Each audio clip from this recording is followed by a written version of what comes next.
Would you just help me with this message subject, and I'm going to move right in it. Just tell your neighbor, you can come home. You can come home.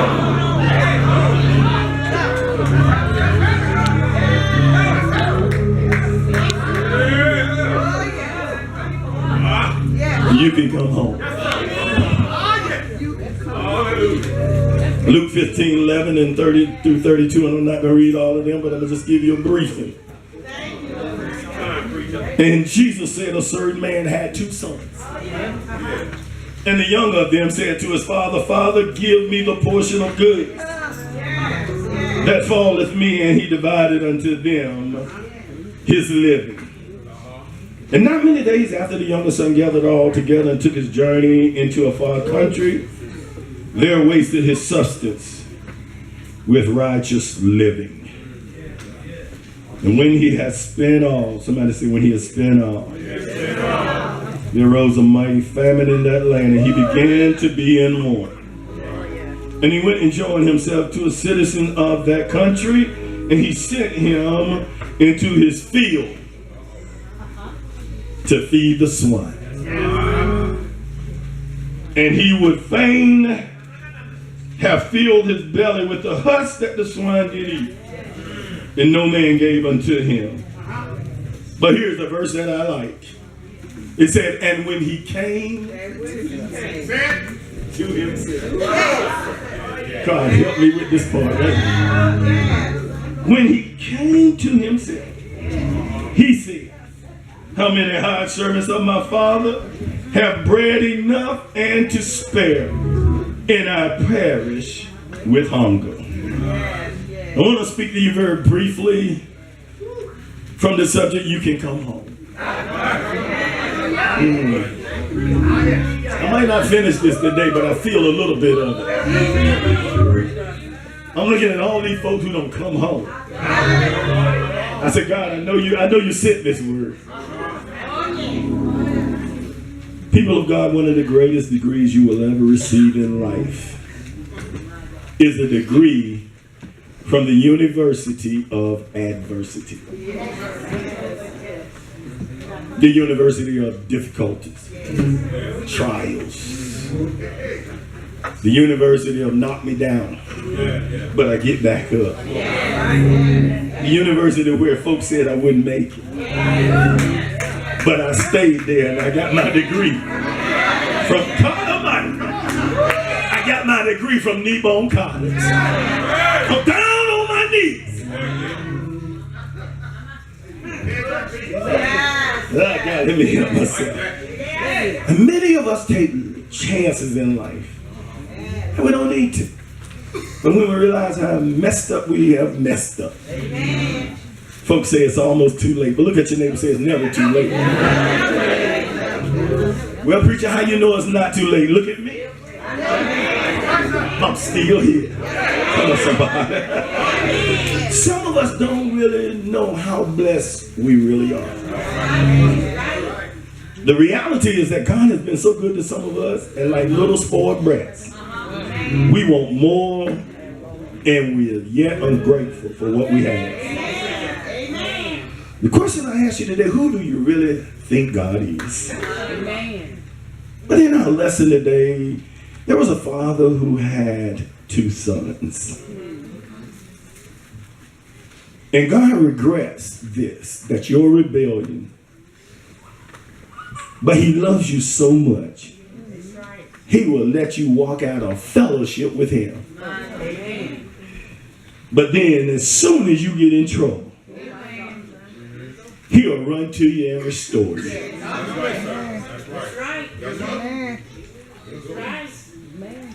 It's just like a parent. I don't care how bad that child is. It's still my child. See, some of y'all still thinking that you have done something that's too hard for God to change. I come to tell you, God is a forgiving God. You know, God in the clerk said we fall down, but we get up. But the question is, are you really getting up?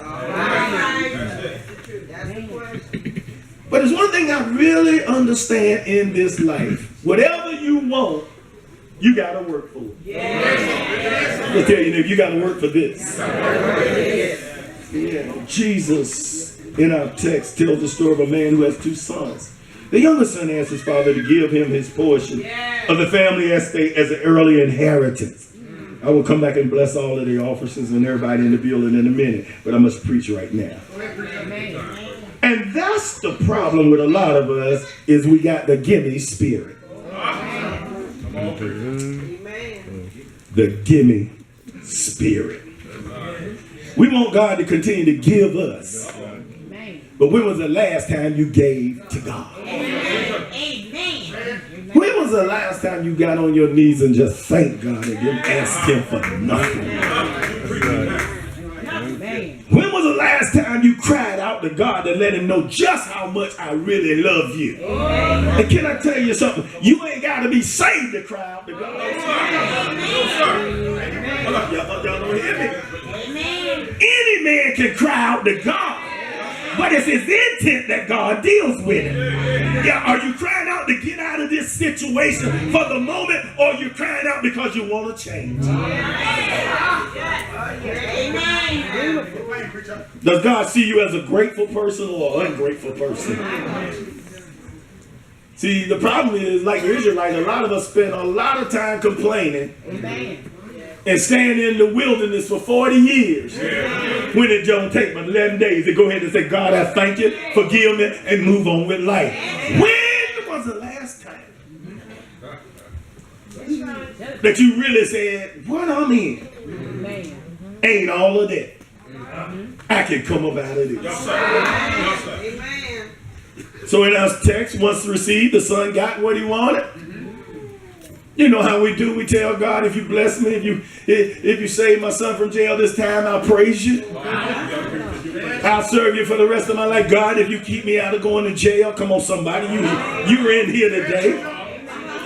God, if you heal my body, take this stroke off of me, take this heart attack off of me, take this cancer off of me. If you take it off me, I'll serve you for the rest of my life. But as soon as you got healed, soon as God set you free, soon as the judge said you are free, you forgot about the commitment that you made to God. You want it. You want it, preacher. Tell your neighbor you don't want to do that to God. Want somebody. So the son set out and went to a distant land and began to waste his fortune on wild living. God has been so faithful to some of us. And as soon as we get back in known territory, we forget about what God has done for us.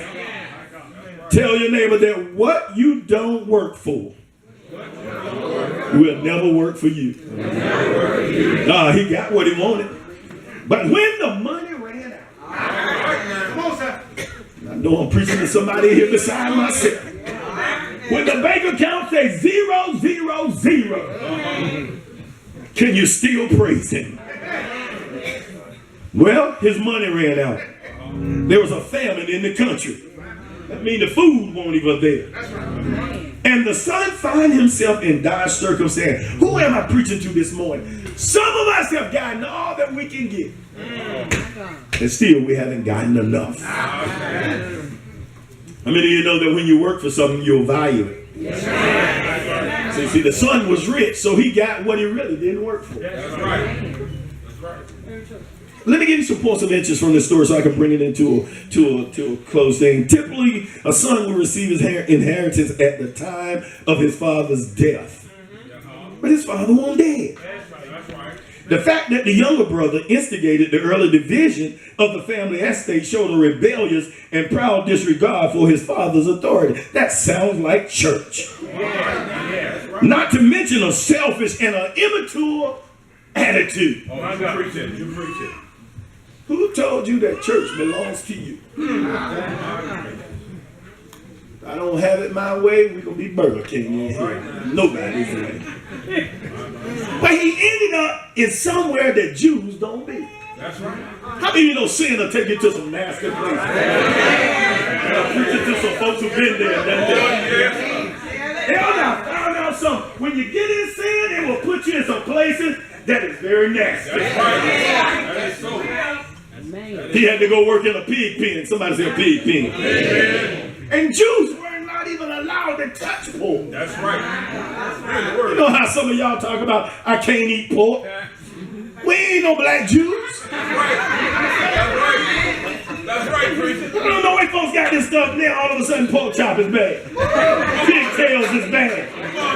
You ate it when you were growing up because you ain't had nothing there. Don't get cute now. You ought to learn to pray to God and say, Father, sanctify this food. Help God, help me. Sanctify this pigtail.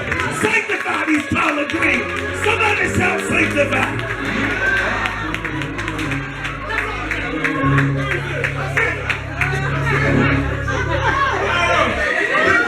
Look at your neighbor.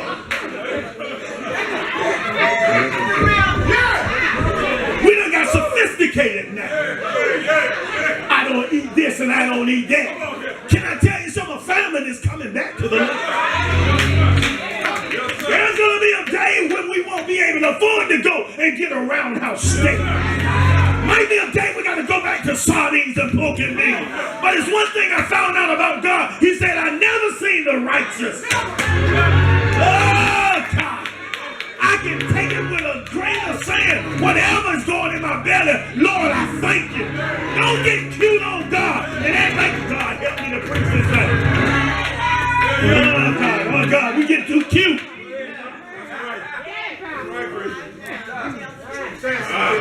But he was out of his element. Here's not only something that he couldn't touch, but he fed it.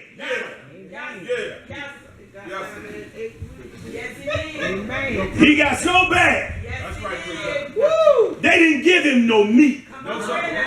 They gave him garbage. Can I tell you something? The devil, he'll make it look real good until you get out there.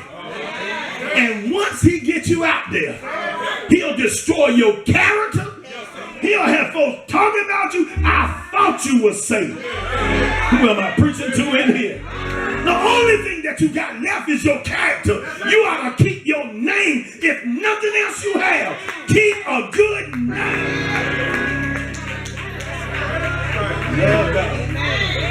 He ate garbage. That's what he had. That's the word. And this is what happens when you live in a life rebellious to God. Sometimes we got to hit rock bottom. Songwriter said, sometimes I feel like a motherless child. Sometimes we got to come to our senses and recognize our sin. But his daddy was a picture of the Heavenly Father. God waits patiently. Look at your neighbor and say, he's a patient God. How you know that, preacher? Because some of us should have been cut off. Somebody. For the stupid, crazy mess that we have done, some of us should have been dead and in our grave. If you can't say amen, just say ouch. Because I know that I was one of those that should have been dead and cut off. But grace and mercy. I thank God for grace and mercy. That's why I like it every day when I get up. I know that I got some company behind me. Goodness.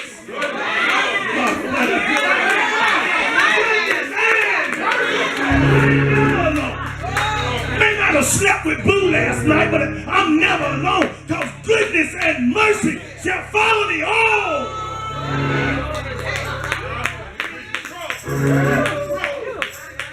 So one time we go looking for something that we don't need. When you get lonesome, call goodness.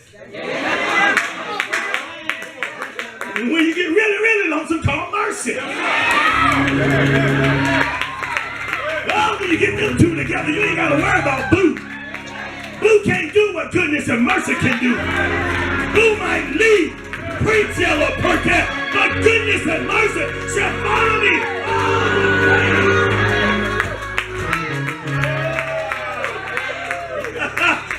Look at your name and say, never alone. All right, let me slow down. I got to get out of here. And I want God. Come on, help.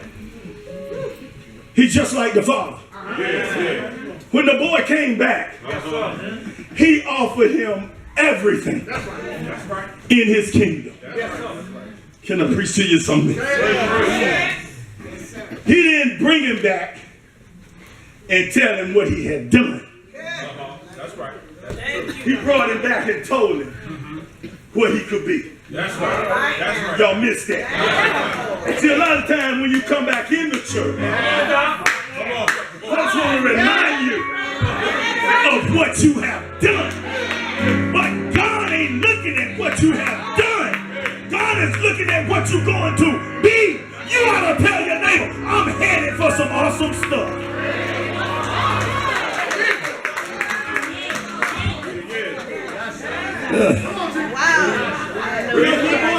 The boy made two bad decisions. He made two bad decisions. The first one he made, he wanted to be independent from his daddy. Can I tell you something, church folks? Without God. Boy, let me loosen my collar so I feel something here. Without God, I found out I can't do nothing. Come on, somebody. There's no sense in me walking away from somebody who blessed me, even in the midst of my struggle, in the midst of my affliction. He's still right there all the time. Why am I going to walk away from him and go to somebody who just messed me up, kill me up, throw me away, make me no good? No, I serve God. Woo. Just look at your neighbor and say, he give you everything. Give you life. He give you health. You may not have all your health, but he give you health. I don't care if I'm 100% well. If I'm 50%, in God I'm 100%. What the doctor may have said may kill some of y'all, but I thank God for what the doctor is saying. Because what the doctor is saying, that if you are in this situation, that means God is putting you in this situation, and greater is he.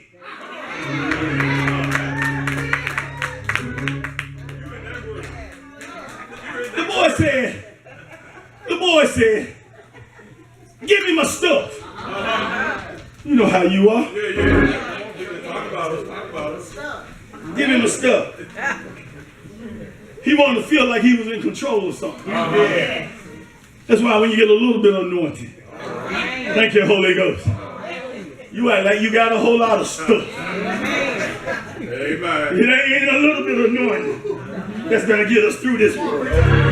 You got to have a whole lot of anointing. And the anointing that you have got to be able just to people folks fancy. Not just to give them itching ears. The anointing that you got to have got to be able to destroy some demonic. Now the question is, what kind of anointing do you have?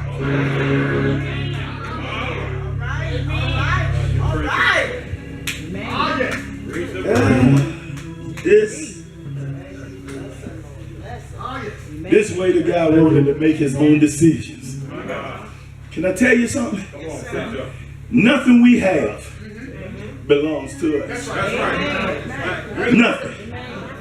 So the first thing he did, he wanted to be independent. He wanted to feel like he was the man. Some folks feel like that church can't be church unless they in church. God help me to preach this thing. I come to tell you, Jesus said, upon this rock, I'll build. Not your mama, not Bishop Purkett, not Elder Cornelius, not Elder Weber, not Jesse Purkett. But this church belongs to. And then, why people don't understand why they can't really make this church bad is because he said the gates. All the devils that's trying to destroy what's going on. I come to tell you it's mandated that the gates of hell shall not. Look at your neighbor, say, he said shall not. Shall not. You're in the word, sir. Preach it.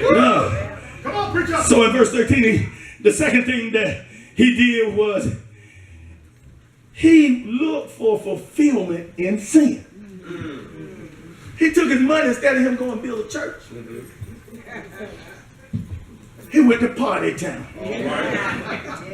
See, that's why God won't let some of y'all win the lottery. Boy, I'm coming home now, Steve. I'm getting ready to mess them up now. You can scratch. And I'm preaching and preaching. Yeah, saints, some of these folks are praying lottery.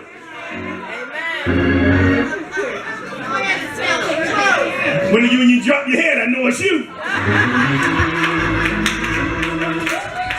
But your fulfillment is in the scratch ticket. When you should be taking that money and paying the bill.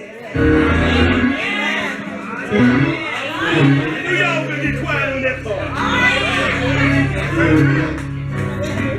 But can I tell you something? That's why God don't allow some of us to have a lot of money. I'm glad he gave me mine before I got saved. Say amen, Daniel LeClaire.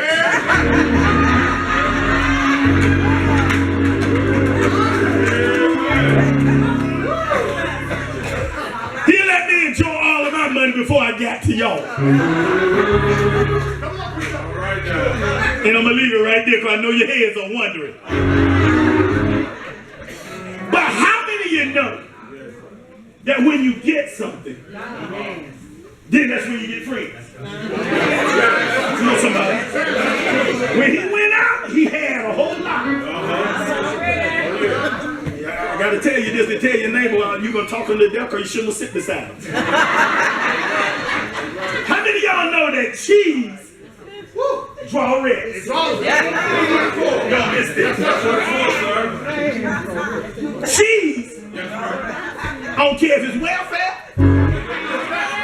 block, or whatever. Did you get an income tax check? Boy, I'm getting ready to preach to somebody. You get ready to get that check. And you get that check, and your folks know you got a little extra money. Then all of a sudden, you become the best cousin.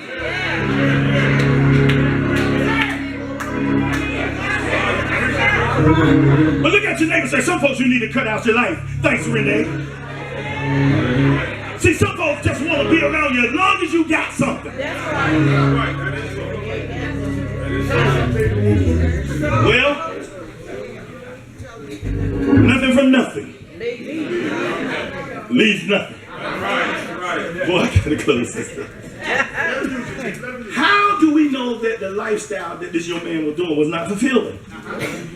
Well, Jesus said he spent his wealth in wild living. He didn't say that. He said he squandered. In other words, he wasted.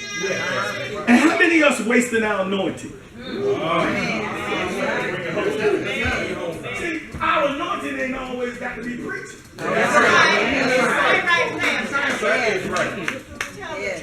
Everybody won't meant to preach. That's right. There are 5 gifts in the Bible. Let me move on from that one. So he squandered his wealth in wild living. It was a waste because it didn't deliver what it's promised. She all right? She's a baby. So y'all ought to be screaming and going, all right now. But the consequences of living independent of God and trying to find fulfillment in your life, it's appalling. In a sense, you tend to create your own hell. Y'all missed that. When you go out and have it your way, you create your own hell. Okay, you don't like that. Well, there's some good news. Say good news. You don't have to stay in the shade that you in. This man's relationship, and I'm bringing her around, had to be tested. But the main person that he wanted to please was his daddy. And he went on to say, how hired servants that my father had. So he said, I'm going back. Yes, sir. And say, Father, I have sinned against. See, that's what God is waiting on. See, you're sitting around letting folks hold you hostage because of the sin that you did. Yeah. But if truth be told, Amen. I'm playing with my handkerchief, I want to look at your face. If truth be told, if we really knew who you were outside of church, we couldn't point a finger at nobody. And it doesn't matter how far you think you are from God. No matter what foolish choices you have made, you can be restored to a healthy, joyous, and fulfilling relationship with your Father. Can I give you 3 quick ones and then I'm done? God help me, I got to go to Galilee. I finish this up in Galilee, so you better come. The first step to a restored relationship with God is to admit, first of all, the mistake that you made. That's right. That's right. That in essence what this young man did. He came to himself. He came to his senses. He came to his. I'm hoping y'all count that one. He finally opened his eyes and said, this is crazy. That's my interpretation. My father, servant sitting there fat as a rat. And I'm out here eating garbage. Y'all gotta catch this. I'm going through this. Even life as a slave in his father's home would have been better than what he was experiencing in the pig pen. Before a person can be restored to a joyous relationship with God, they have to come to their senses. And once you come to your senses, then admit that I was foolish. Each of us got to come to a point where we get dissatisfied with the way things are going in our life. After a while, if you've been in the same situation for 15 years, something ought to click on the inside of your brain. God help me with this. All right now. They tell you it ain't working. Yes. Life is falling apart all around. They're figuratively speaking reduced to feeding the pigs. Sin has caught you in between trying to play church and trying to play the world. We know you in church, but when you're in the world, they know you as them. Then you call the pastor's office and tell the pastor, I need an appointment. And the amazing thing is, when I tell you the truth, you want to still hold on to your old life. Amen. You have failed, you have experienced failed relationships. One after the other. We don't even have money. We're depressed, without peace. Yet, they would tell me, my life is not that bad. Look at your neighbor and say, pride is a killer. Most time it ain't pride, you just dumb. It's dumb to think you're going somewhere when you already crushed. I know y'all think that's insulting, but sometimes I gotta bring it to you just real got it cold. It's dumb if you go out there and know that if you get on Highway 17, that a truck gonna run over you and you go out there and walk across talking about by faith. By faith, I'm gonna bury you.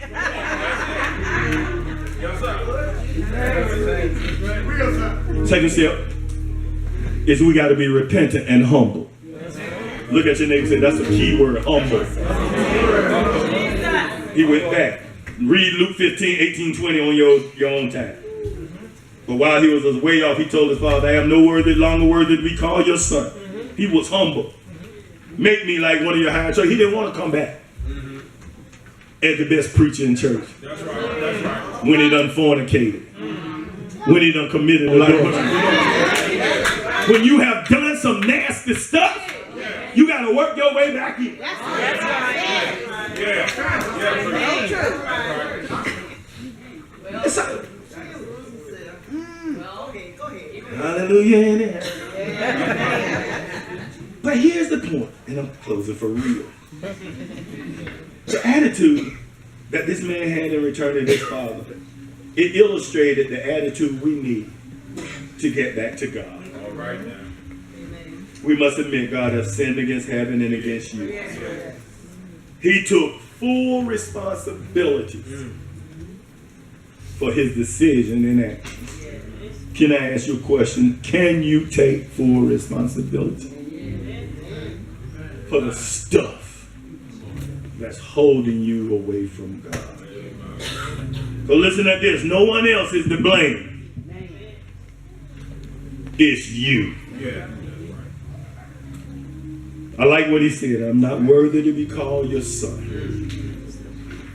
Make me one of your hired servants. Do you remember that God will welcome you home when you repent and be humble? He'll welcome you home like you've never been nowhere. Yes, sir. Okay, I'm getting ready to go to the club again. For visitors, I'm not going to a real club. I want you to understand. But every now and then I had to go find a song that fits my message. How many of y'all remember tie or yellow ribbon?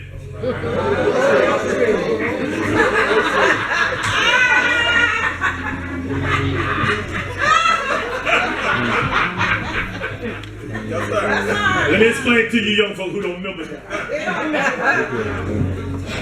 It was Tony Orlando and thank you, church.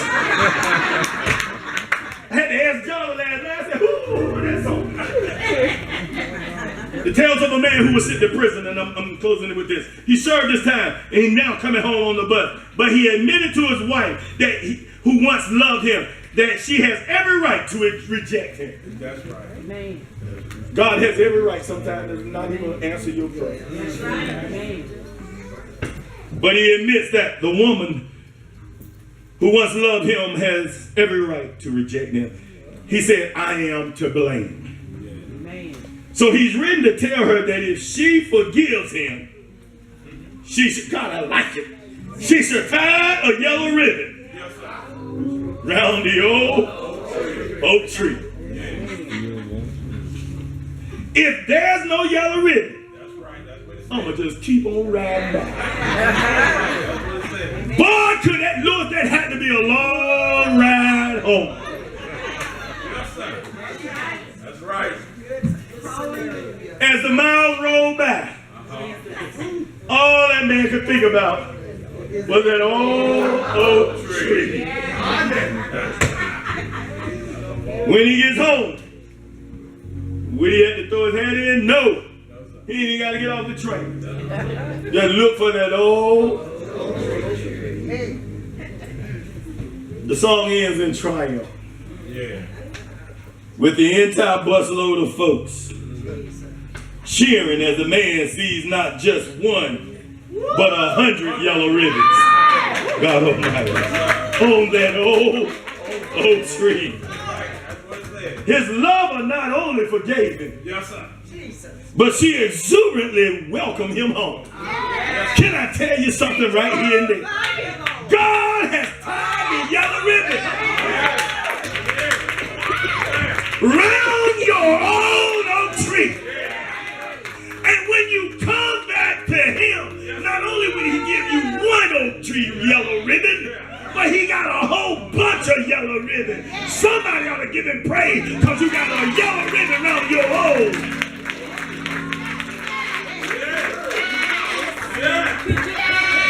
No matter how bad you've been, there's a yellow ribbon around your old oak tree. Somebody to tell you. It doesn't matter what you did last night. That's what I got. God, I wish I had a yellow ribbon. But I come to tell you, it was more than a ribbon. Because where he was looking for a yellow ribbon, thank you, Holy Ghost, on the old oak tree, on a hill. God, I can't come down. Far away.